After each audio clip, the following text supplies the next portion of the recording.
So let me go through the process. First of all, I'll have to tell you who we are. We are individuated units of consciousness, okay? And we log on to a virtual reality. And the way we do that is that we take a, what would be the thing? We make a partition of ourselves, okay? We're consciousness. Consciousness is an information system. Consciousness is about awareness with a choice. That's all about information.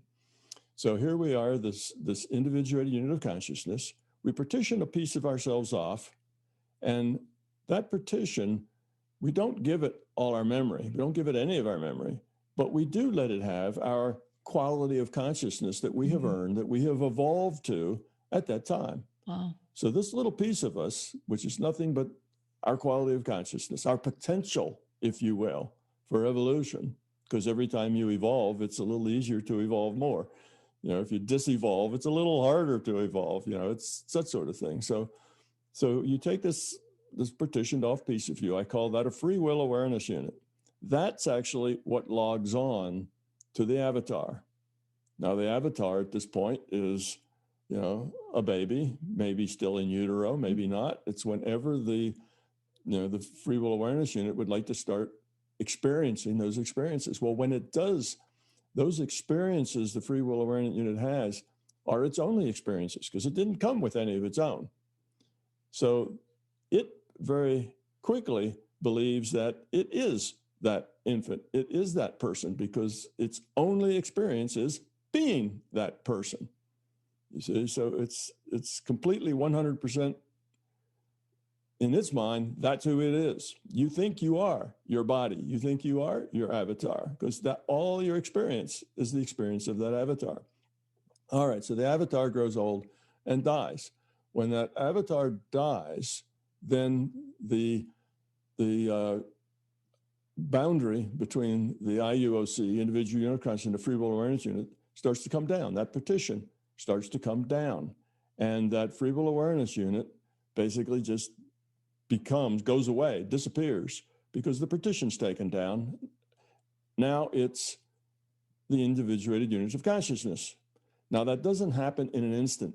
You know, things happen over little bits of time. That's why you need a transition reality. So things aren't, you know, wham, you know, happen. That's not very good. Transition, it needs to take a little time. So immediately what happens when you die is that you find yourself aware in some other reality.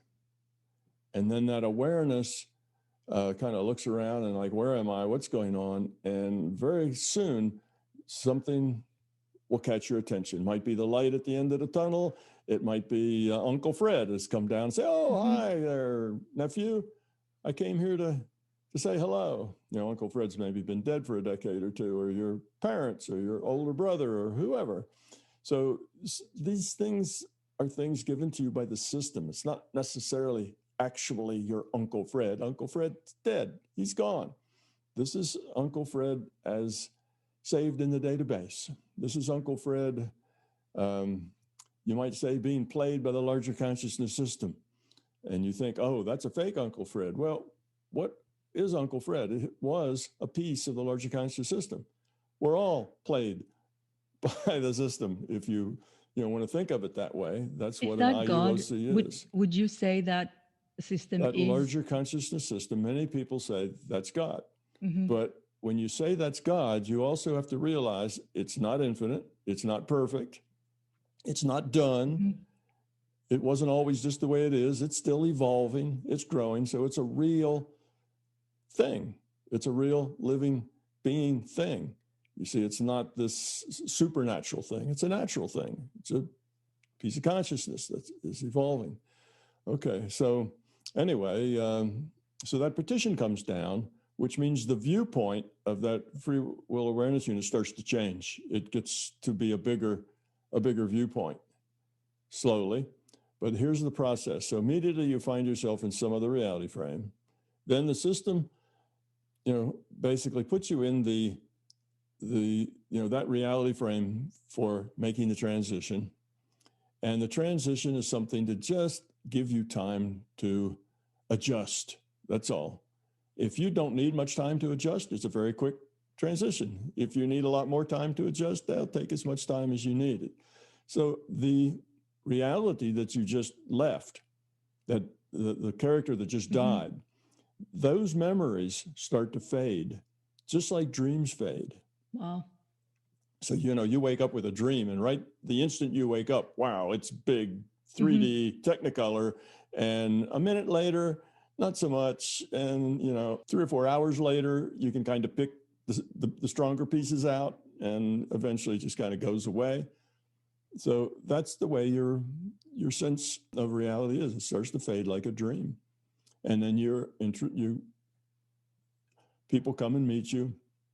You're distracted. Oh, go stand over there in line. You're going to matriculate in, and you see that lady, she'll know what you're supposed to do next.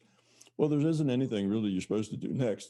That's just to give you something to do that's non-threatening, that lets you just relax and let go. So you begin to forget your reality. It just begins to fade out like a dream.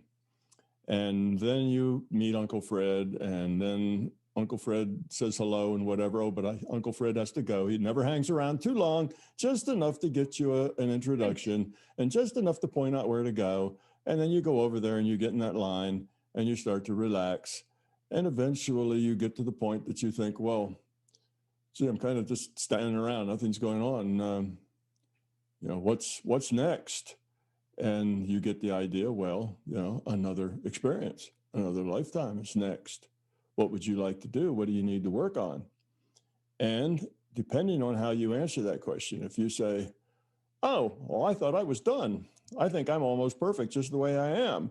Well, if that's the way you feel, then you probably will get a life review, which will show you flying off the handle, you being self-centered, you being arrogant, and so on, so that you can understand more of what it is you need to learn. But if you answer that question of, well, anger management's been my downfall the last 3 times, and I know I didn't do so well this time either, so I really need something that's going to help me work on that, then you probably don't get the life review, because you already kind of have a sense of where you're going and what you need to do. Then the system will pick a spot for you. You don't know enough. You don't have enough information to really pick a spot yourself. The system has the big picture, and it picks out a spot where the probability is that you can succeed. It looks like it's not too hard, not too easy. Too easy, you don't learn much. Too hard, it's difficult to succeed. So they try to find something that will kind of work, and you get to agree to it. If you can say, all right, I'll take that, and then off you go. Now, what happens is your individuated unit of consciousness makes another petition, another free will awareness unit, only quality, not memory, and it logs on to wherever the system tells you to log on to. And now you have another lifetime. So that's kind of the process